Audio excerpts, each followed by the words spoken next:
All right, so my name is Courtney Goolsby. I am one of the clinical managers within our service access team within Western Tidewater CSP. I really appreciate you guys coming to this trauma-informed care training. It is a basic trauma training for new clinicians. And, as we discussed, if you guys have any questions, feel free to put them in the chat and we can definitely go over those. Okay. So when we're looking at trauma, we need to remember to look at all aspects of trauma. So I want to start off with just briefly talking about the brain.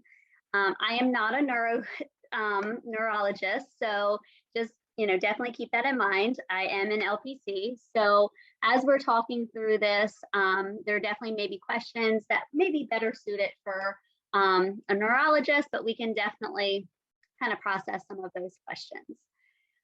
So when we're looking at the brain, we are looking at the left hemisphere and the right hemisphere. As you can see in this picture, this is the back of someone's head, and the left side is, it looks like some people in an office, they're diligently working. And then you have the right side where people are playing in the grass, they're flying kites, looks like they're just kind of relaxing. And then there's the bridge, several bridges in between both connecting them. So when we're looking at the left hemisphere, it is the logic, the linear thinking, the language.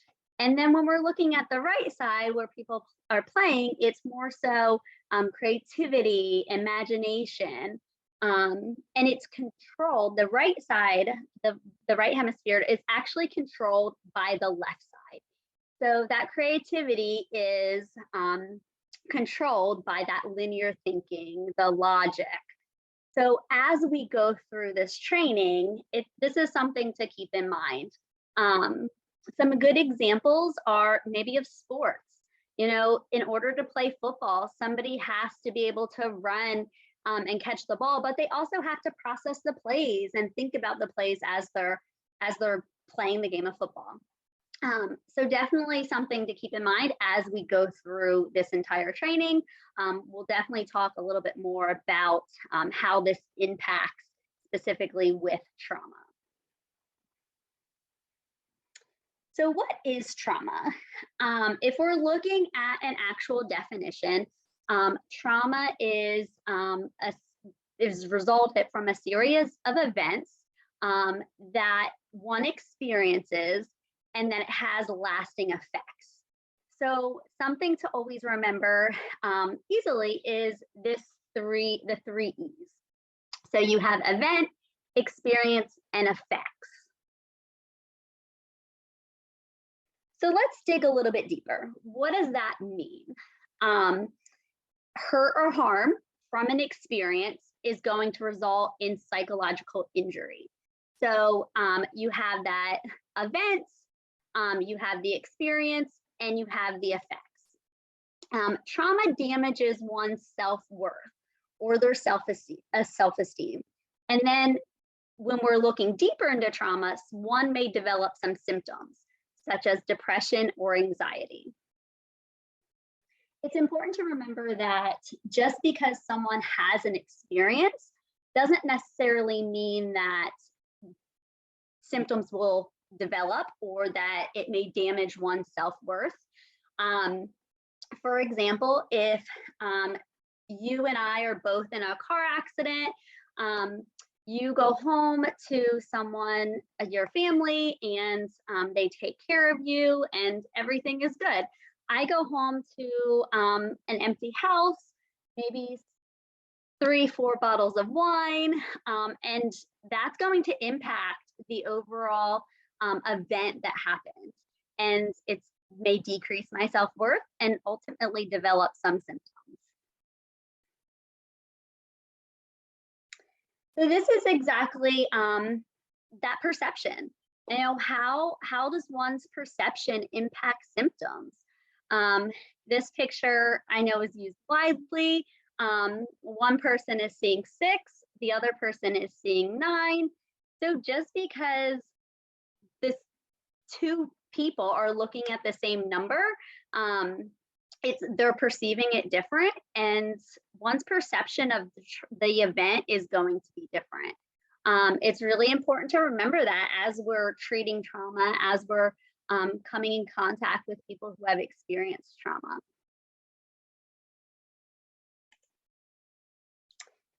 So what purpose do symptoms create? When someone experiences a symptom, there's always a purpose for that symptom. So what are they trying to seek?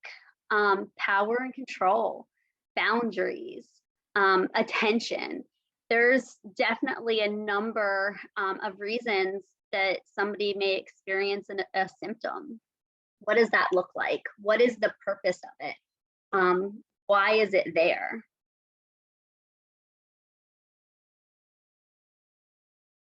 So when we're looking at this, we are really focusing on what is that purpose of the symptom. We want to respond to the need rather than react to the behavior.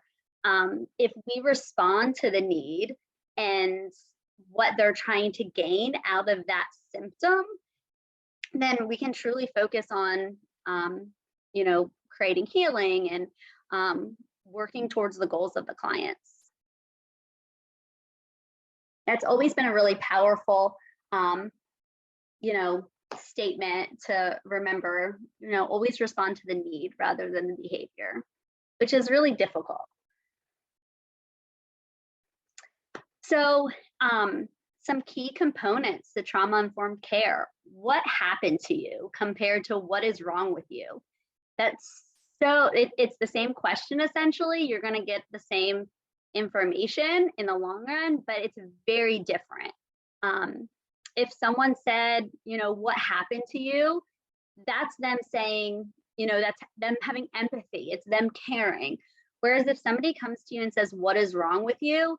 That's automatically saying something is wrong with you, first of all, and that you shouldn't be acting the way you are. So the way we speak is extremely important, and the way we interact with everyone. Should we, as clinicians or just individuals, just automatically assume that somebody has some kind of trauma? Everyone has experienced difficult events. So if we go into situations saying what has happened to you, that's automatically more welcoming for someone than saying what is wrong with you.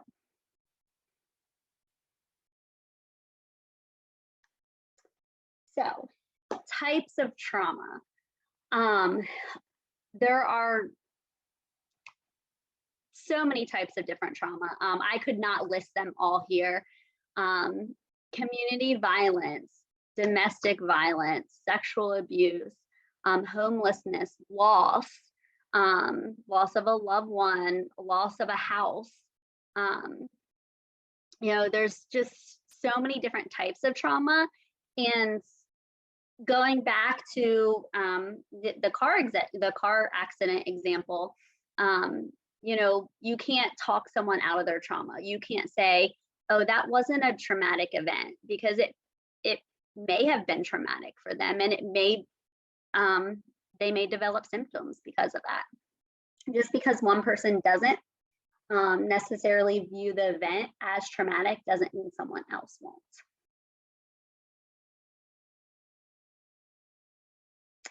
Okay. So something really important to remember as we are working with our clients, 1 in 4 children will experience trauma by the age of 4. That's a really difficult number to read, especially when we're working with our clientels. And if we go into the mindset of what has happened to you, and processing that, and just assuming that there's some difficulty there, there's some kind of trauma there, we can really change the course of our treatment. So I want to do our first video on ACEs.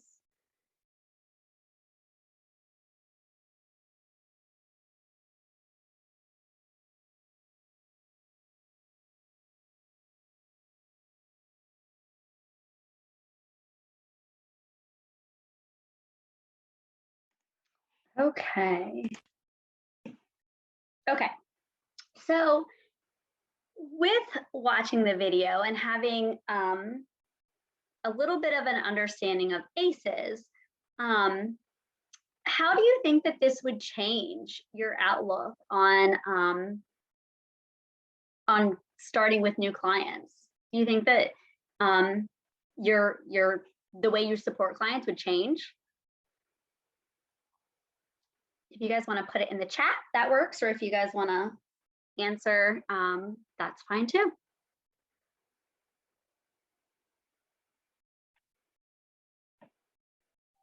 Okay, we have a yes. How so? How would it change?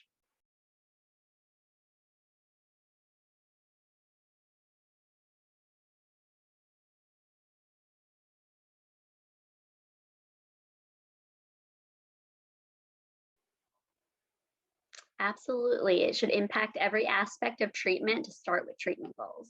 Definitely.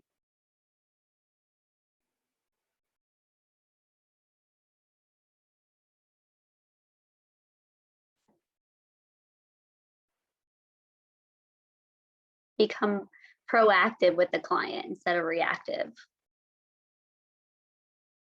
And I think that that's a really important statement because, you know, if we go in with the mindset that everyone has experienced some sort of trauma, you know, that is being proactive.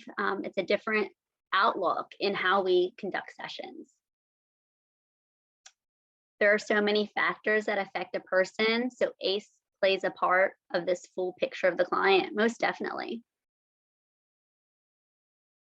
And ACEs was actually designed as a tool for adults about their childhood. Interestingly enough, it was designed as an obesity tool, and they were trying to figure out why so many people that engaged were still would gain the weight back after they lost all the weight. And the majority of them all experienced some kind of trauma.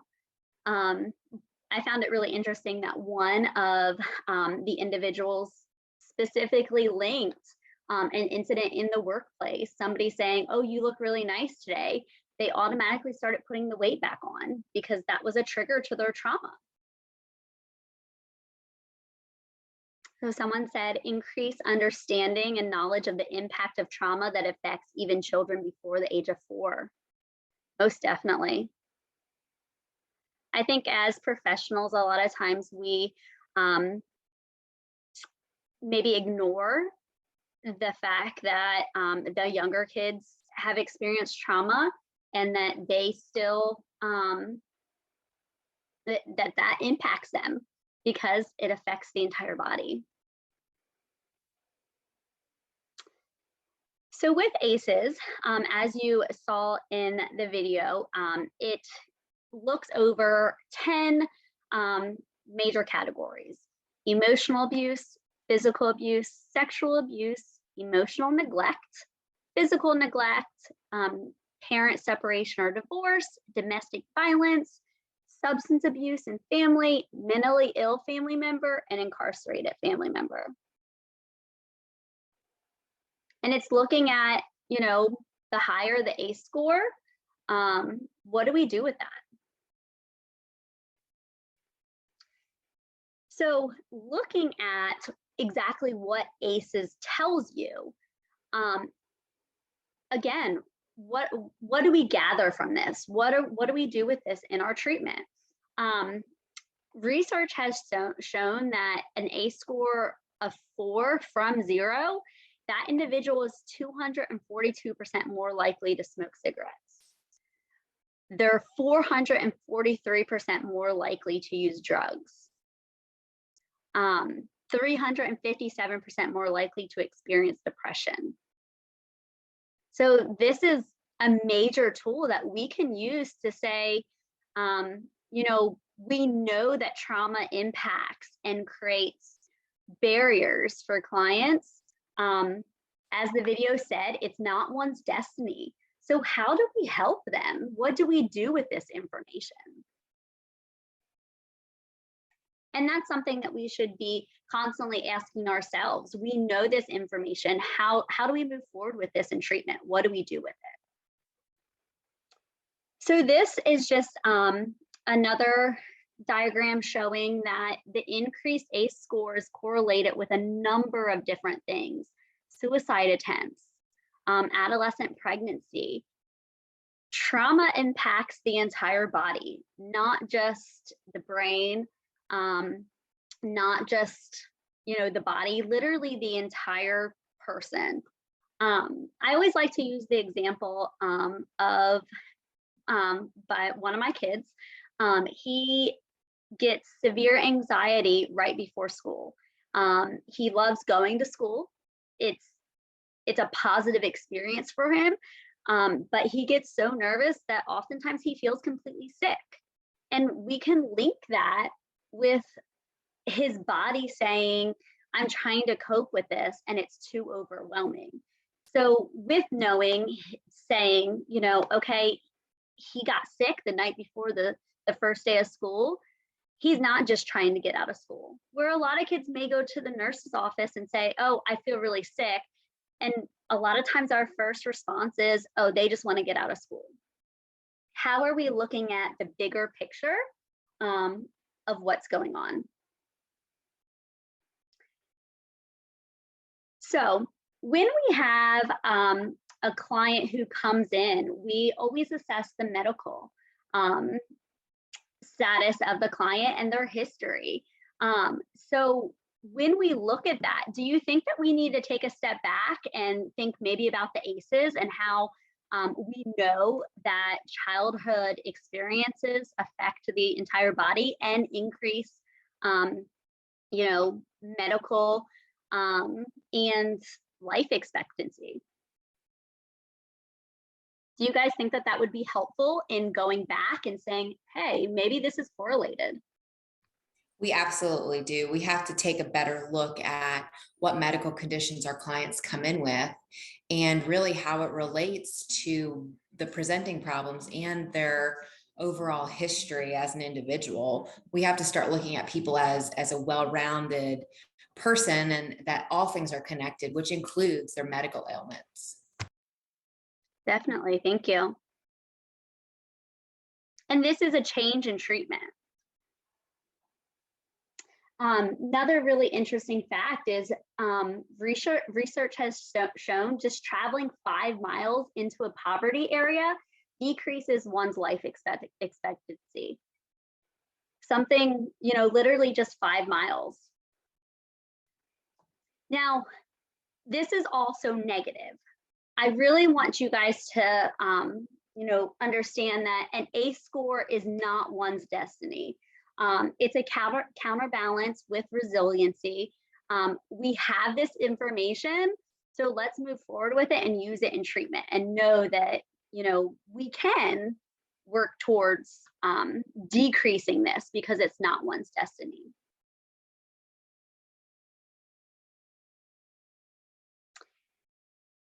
So looking at how trauma impacts the brain. As we mentioned in the very beginning of the training, there is the right hemisphere and the left hemisphere. So we're looking at how the right side, the creativity, the imagination is all controlled by the left side, that linear thinking, the language. So if we know that trauma impacts the brain, what does that look like? How do we use that in treatment? So we know that the brain is being impacted by all these clients that come with us with trauma. So just working on coping skills, that may not be enough. We need to look into that deeper.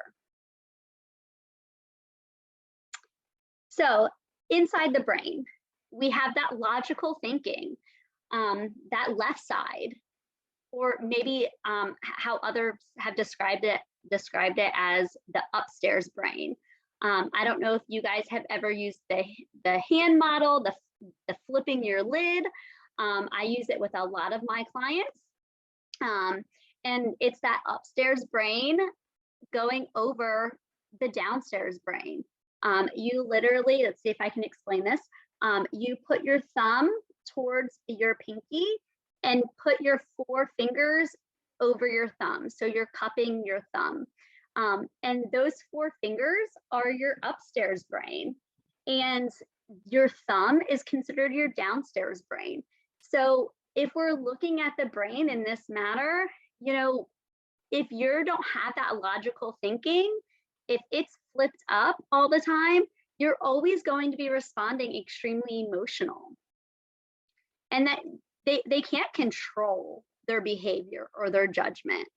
So it's really important that we work on allowing clients to be sure that the downstairs brain and the upstairs brain are working together. That bridge in the very first slide, go back and this bridge right here, one of our hopes and goals in sessions is to really make that stronger.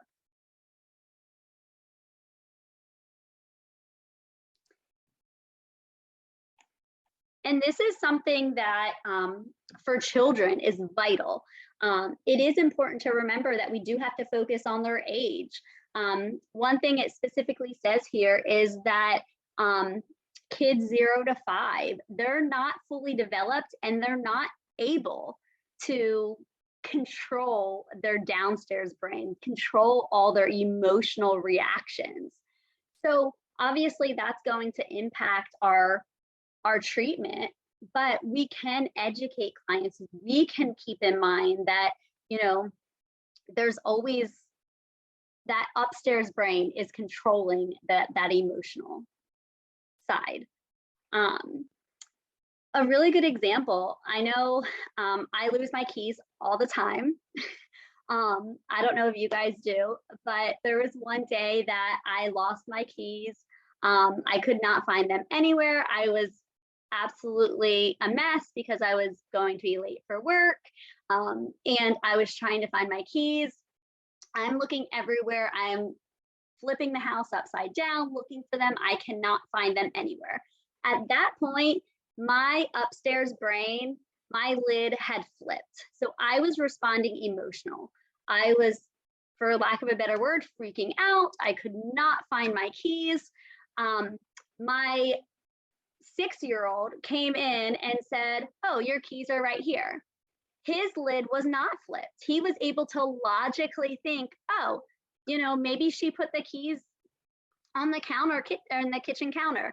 And there they were. So he was able to logically process the situation and think it through. Whereas my upstairs brain, my 4 fingers on my hand, it had already flipped and I was only responding emotionally. And that's a great tool for kids. Any questions with that?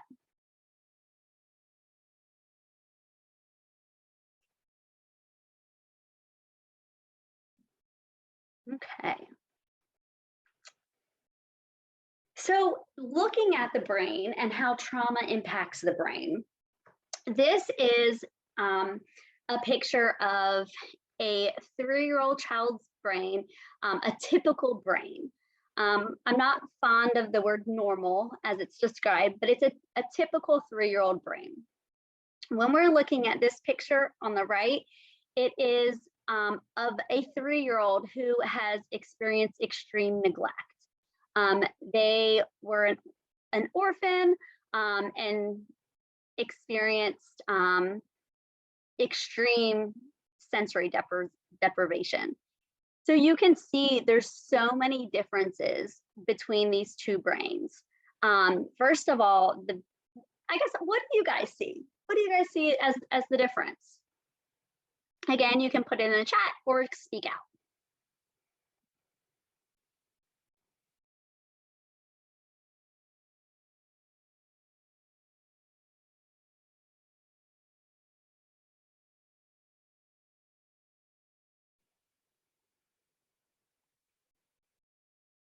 So neglected brain looks smaller and more dark and black spots.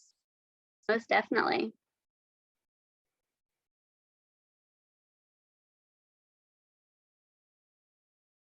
What else do you guys see?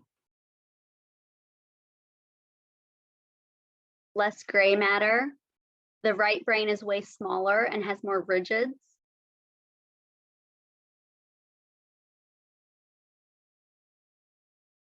We also see this cortex around is thinner.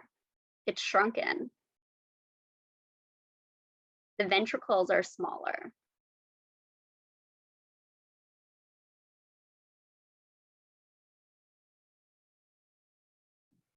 So I think when I look at this picture, it's definitely eye-opening. As clinicians, we go in and consider trauma and not necessarily thinking about how it's truly impacting the brain.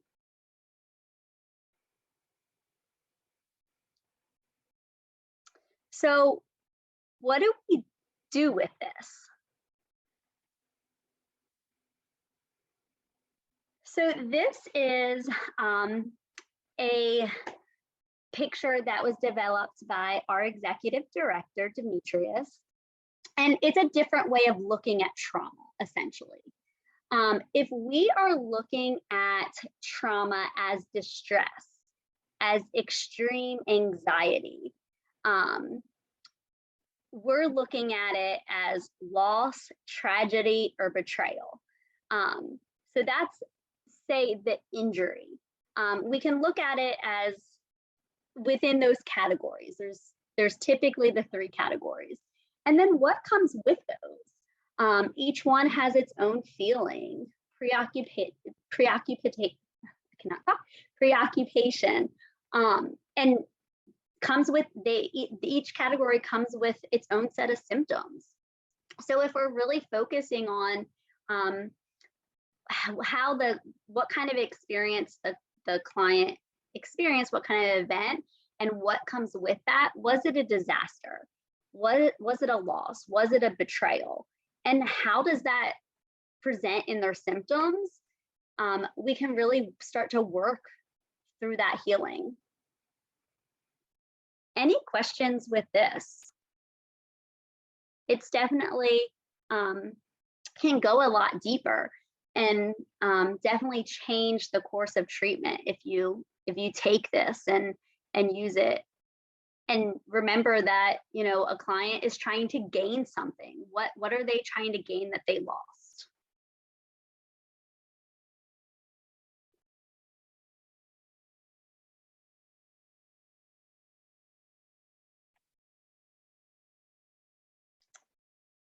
So as I've been saying throughout the training, there's misbehavior or stress behavior. Was it a skill that was never learned? What are we focusing on? You know, if we're seeing someone that is responding with a right brain behavior, we need to respond back to them with right brain communication. If we see someone responding logically, then we can respond logically.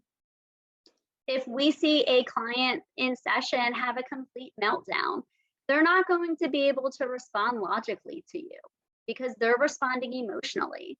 So if we get down on their level and say, you know, let's work this out, then that's going to be more effective to them and they're going to respond a lot better to that. So I do have, we can switch to our next video.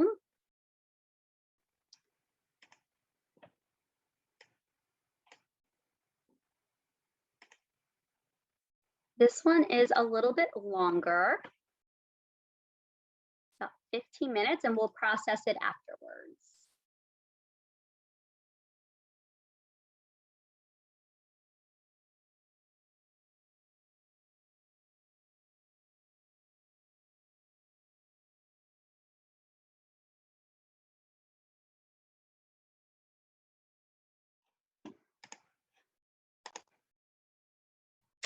Okay, a lot to process in that video.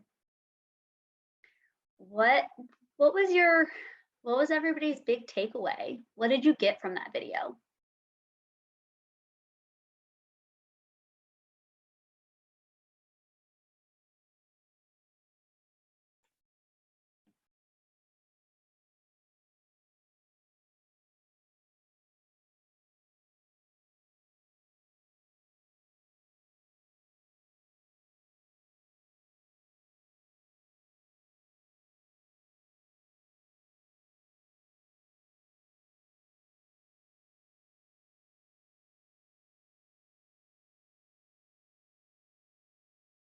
Inspired.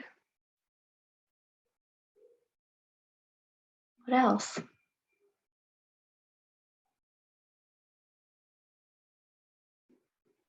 It's a very strong video.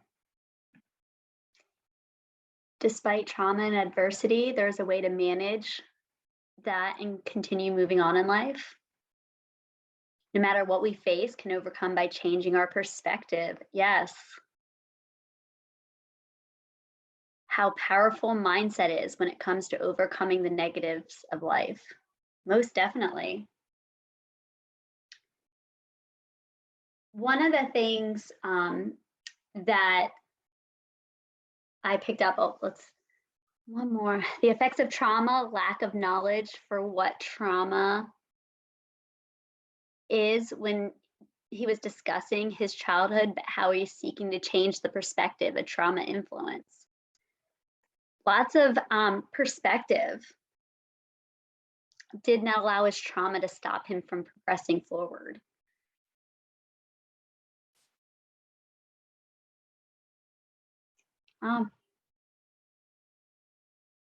One of the things that I really heard was, like you guys did, perspective on trauma. When we're working with clients, it's something that we really need to, that's really important for us to remember. It's important to remember that our bodies don't understand the difference between stress and distress. There is positive stress. The brain can determine the difference. My son getting sick before school, even though he was very excited, and it's not something that is a negative stressor for him to start school, his body still responded to that. He still will get sick, and that's still, a body response because his body is not capable of telling the difference between negative stress and positive stress. But the brain is.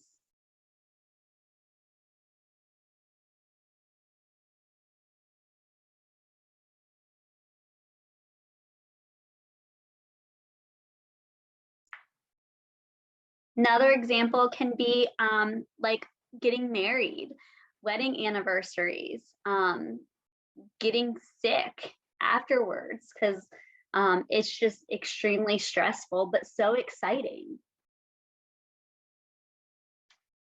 And this is all things that we need to remember as we're working with clients.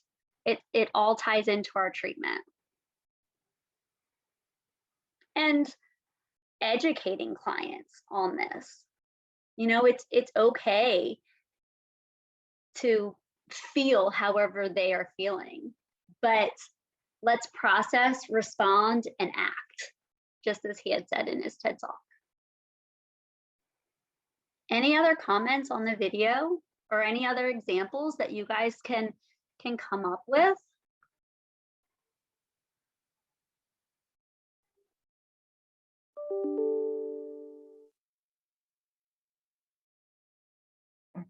Hello.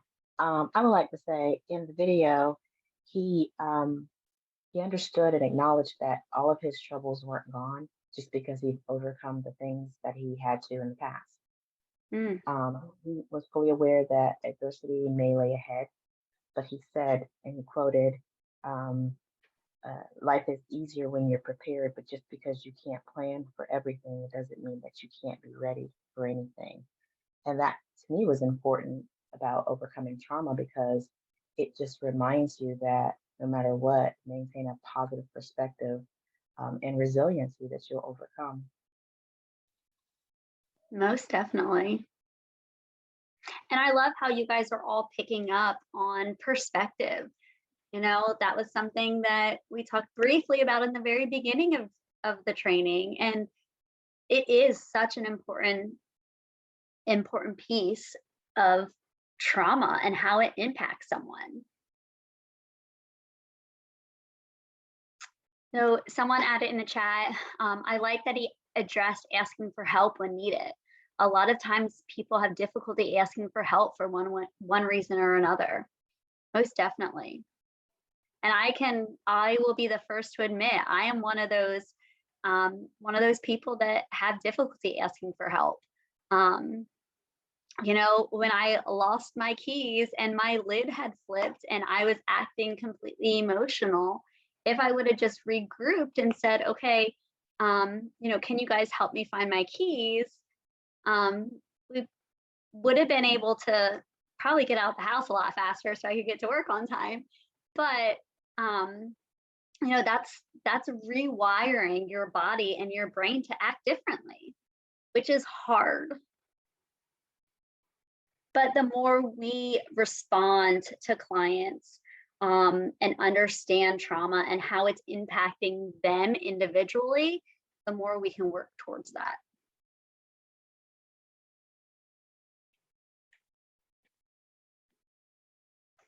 So how do we work towards that? Connect with the client and then redirect. When someone is responding emotionally because their lid has flipped and they cannot have that logical thinking, we want to recognize where the person is, such as the downstairs brain. They're acting emotionally. And then you want to connect to that emotion. You want to respond with that right brain, that right brain communication. You want to empathize, listening, acknowledging their feelings. If you go in and just say that the behavior is not correct, no one is going to respond to that. When a child is having a temper tantrum, if we try to logically talk to them saying that they shouldn't be having that temper tantrum over losing a toy or having to share, they cannot process that because their lid has flipped.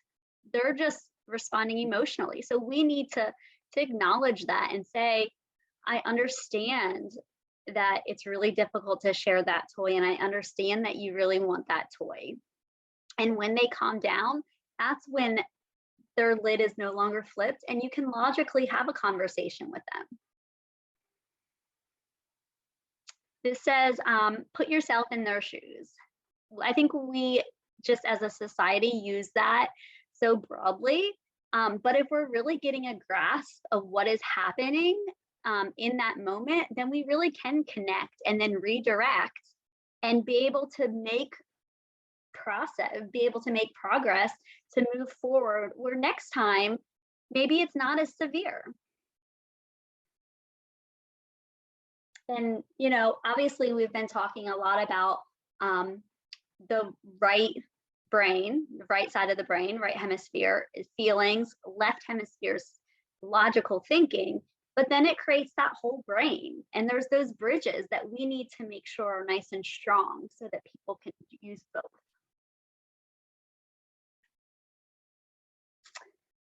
So specifically with children, there's 3 basic building blocks for success: attachment, regulation, and competence. So feeling connected, loved, learning about emotions and how to express them in healthy ways, and then acting rather than reacting. I know that someone at the beginning of the training said that, as we're working with clients, we need to act rather than react. So yes, this is geared specifically towards children, but it's also a really important factor with adults as well. A lot of people who experience trauma and are developing symptoms, it is a decrease in self-esteem. And that's something that we need to remember as we work through treatment.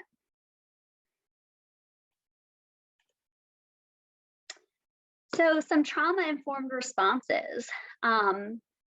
It makes sense that you're feeling this way. Help me understand how you feel. Let's talk about ways I can help you. When and if you're ready. I'm sorry this happened to you. It's not your fault. I'm here for you when you're ready to help, ready for help. This is all goes in hand with the response of what has happened to you. We're not blaming the person for whatever trauma they have experienced.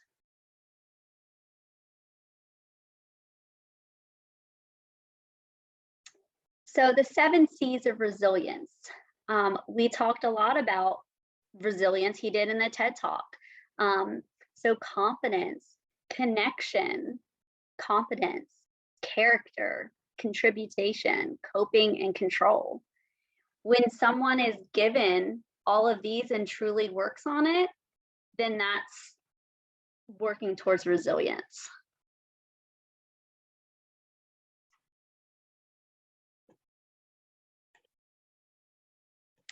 So this is just a comparison. Instead of thinking this is intentional behavior, what if we thought this is a lack of a skill? What if we are shaming for that lack of skills? And instead we think, how do we build the missing skills? Blaming the individual. Let's not blame, let's teach instead. Punishing. What if we put discipline and structure in their life instead? How's that going to impact your clients and your process through treatment? Do you think it's going to change the direction of your treatment?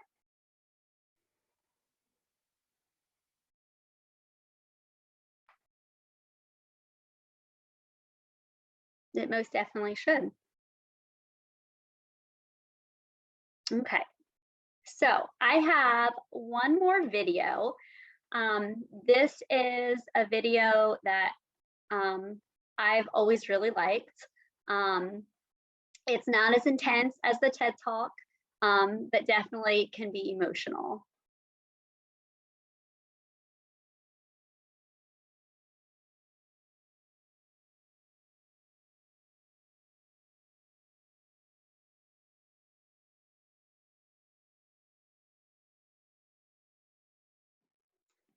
So every time I watch that video, I get chills. I just think it's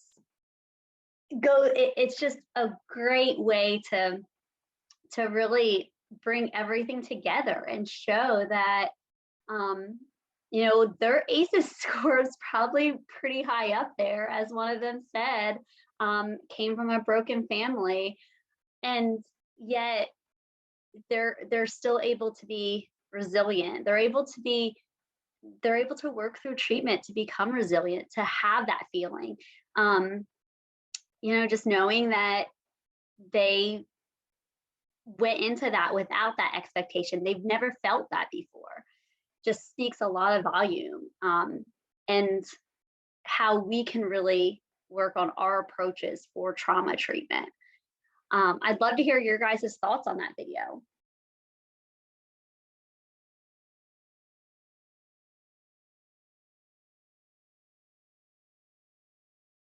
Again, you can put it in the chat or you can speak out.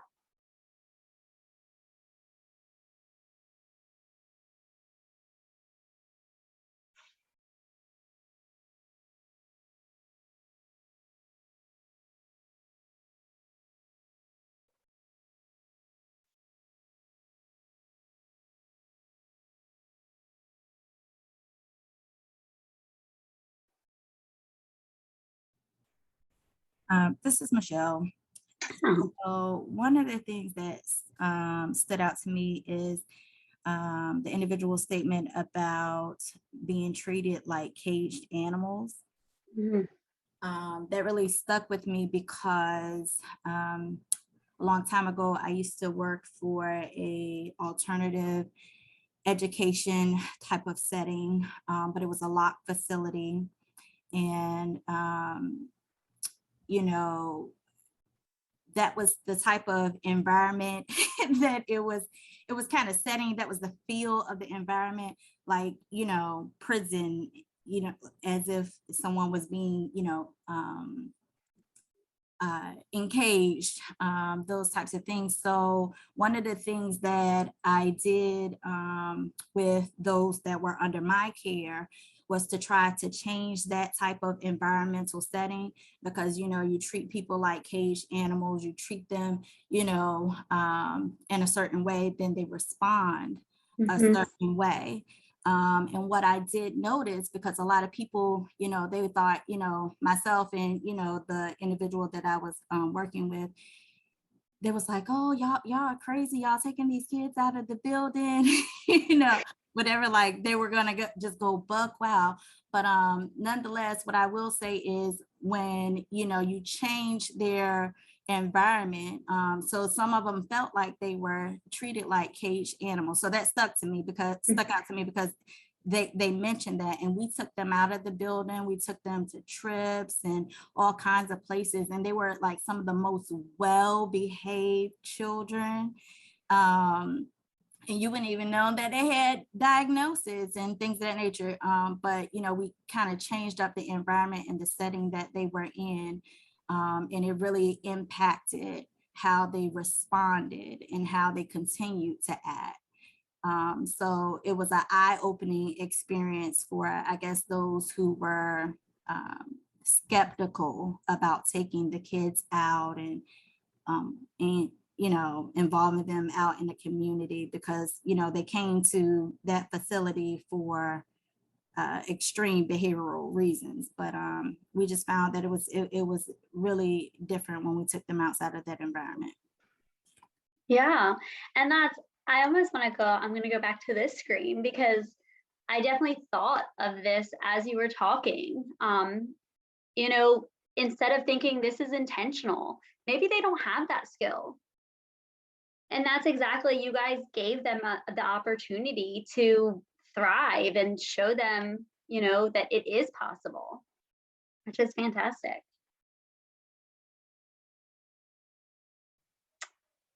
So someone had said the kid's perspective had changed, which was the key component of resiliency, according to the TED Talk speaker. Most definitely. One of the teen offenders said he cried from being overjoyed with love and support. Simple act of kindness that really set a foundation of empowerment for those boys. Most definitely. I would love just to hear from those boys now and how it impacted them, and how that one moment showed them that there was something different. It's all about perspective. Okay, so moving forward, I would like for you guys to come up with ways that you guys can be more trauma informed within the work that you provide. How can we practice trauma informed care while teaching others to realize, recognize, and respond? And resisting re-traumatization. I think it's very easy to re-traumatize somebody, especially within their treatment. So how do we as providers work to make sure we're not doing that?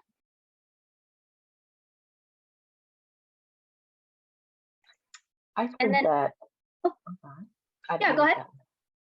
I think that understanding the client's cases, what their triggers are, we can help them, and we can be more trauma informed by not reintroducing or saying things or doing things in session that will negatively impact from their previous experience.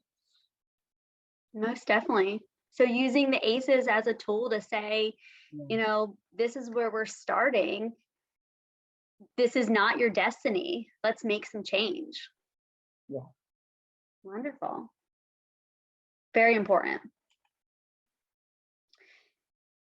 So one thing before we wrap up that I really just want to remind you guys that self-care is respect. And as we're working with clients and engaging with clients who have trauma, knowing that we all have trauma ourselves, self-care is self-respect, and it's really important. So just remember that. And remember how we treat ourselves is how we're inviting everyone else to treat us. We work in a very hard profession, and we need to take care of ourselves in order to take care of our clients as well. Well, I really appreciate you guys all coming. I am going to stop recording and we can go over any questions that you guys have.